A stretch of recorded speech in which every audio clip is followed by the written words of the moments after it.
Hi YouTube, we're here today to fix the J-3 Cub. We had a little bit of a stall at the end because I ran out of battery as I was trying to make a turn to come back toward me, and we broke off the nose of one of the floats. And so I was going to show you guys how I go about fixing them, which actually is a really easy fix. But you do have to be a little bit careful about how much material you use to repair it with, because I found that they get quite heavy and they become quite useless to any UMX plane.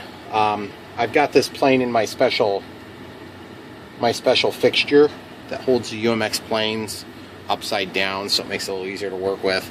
Okay, so this is the damaged point. Obviously you can see it's a very nice break in terms of you could stick it in there and it will stay. That's the best type of break you can get if you're going to break it, you know. So then the second thing you want to do is usually you're going to want to take a couple of skewers of some sort. In this case I've taken a regular, like a standard toothpick, but if you can get a toothpick and if you can split that thing lengthwise, then that will actually give you quite a little bit more surface area to weight. You see I'm just taking that, split it down the middle. Just go by feel. Hopefully the feel is not your finger going through the knife blade. So I'm actually pushing it in. It doesn't feel like I'm going to get enough material because this pine is wanting to split and be a little bit thinner on one side than the other. So I don't know for sure I'm going to get so lucky as to do that, but I might just instead split them off so that it's a little bit shorter. You don't need that much to hold these two pieces back together, and to be honest, that little thin flexible piece, just break off the weak point and that would actually work okay too. But I guess honestly in this case, just to keep things simple, I'm just going to probably end up going with one of these on each side. If you go with 3, it's the most strength, but you just really start to add up some weight here. So don't overthink it too much. Force that in. Okay. Force this in.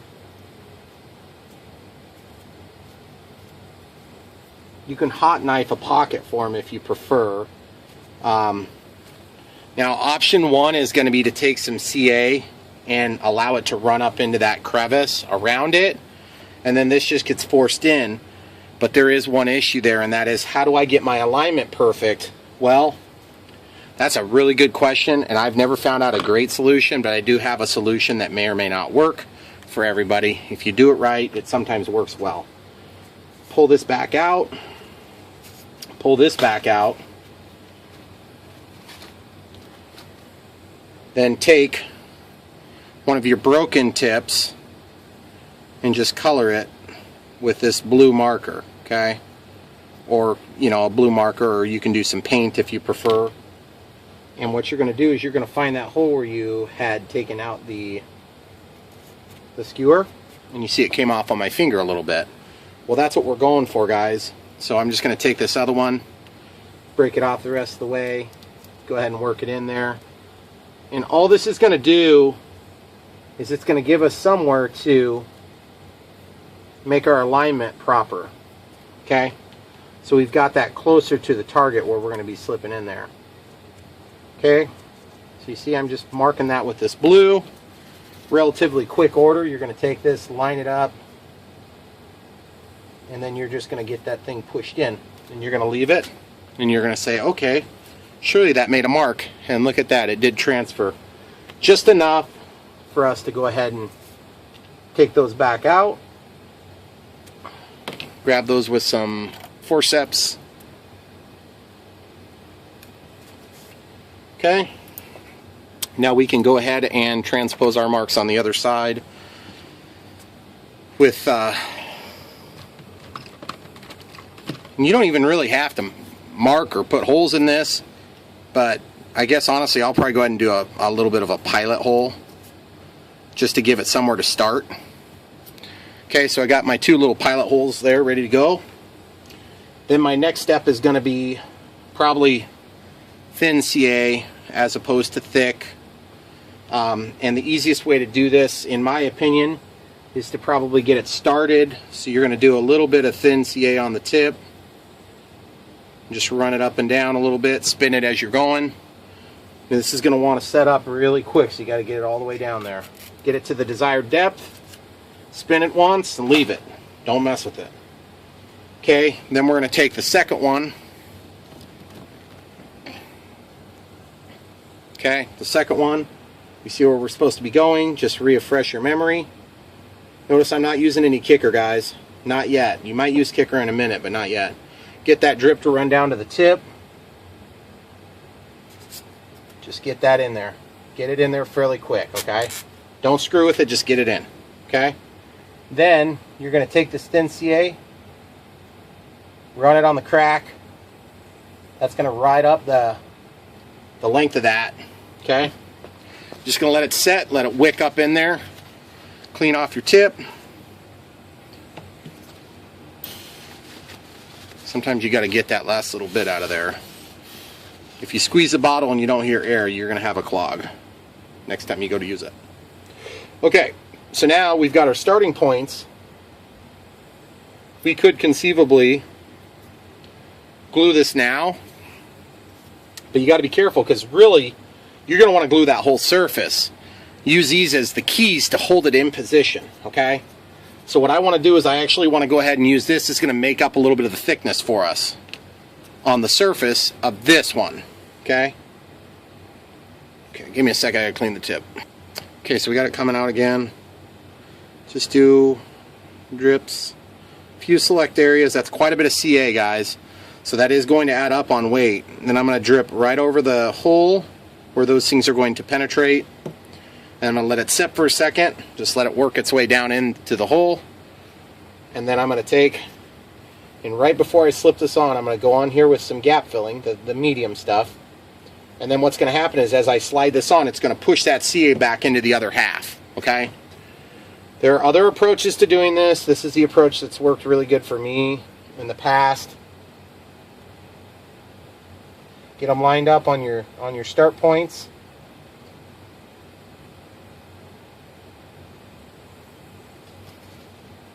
And then just gently displace as much as you can as you push hard. Okay? Get it in position, hold it relatively firmly. Get your kicker, get it ready to go.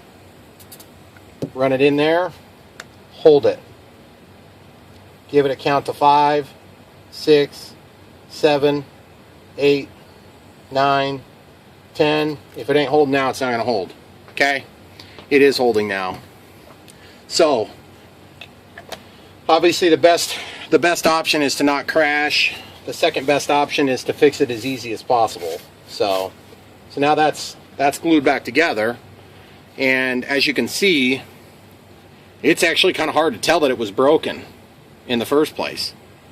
And so the only thing I'm left to do is potentially run some thin CA around the crack point. That just sounds bad, guys. Sorry. So we're going to put a little bit of thin CA. The other thing is I want to put thin CA on the bottom of these rails where I ran onto the concrete on this last flight for just a quick second. First things first, so I can get this in here and manipulate it and lay it back down. I'm going to go ahead and run this right in the crack. And this is where it broke, guys, so we're just going to run that. Just let it run down in there. Then we're just going to find this joint where we see that it had been cracked. We're just going to run that CA right on the surface and let it wick down into the separation point. Then I'm going to lift up just a hair. That's going to bring the nose of that up just a little bit. Give it one kiss of kicker. Hold it up while it's curing. Let go. Another kiss of kicker. Hold it up. Let it cure some more. Leave it. Okay. So it's not totally perfect. It's got a little propensity to lean forward, but at this point you can actually bend that back if you decided you wanted to. So that's the way you can do that, guys. Now what I'm going to do is I'm going to just flip the whole thing over, and I'll show you my repair on the bottom for the wear spots. Okay, by far and away the easiest way to do this, take your medium CA, drip, drip, drip, drip, drip, drip, drip, drip, drip, drip, drip, drip, drip, okay? Take your cotton swab, smooth it. Smooth it back, smooth it a couple of times. Go over the little problem points. Okay.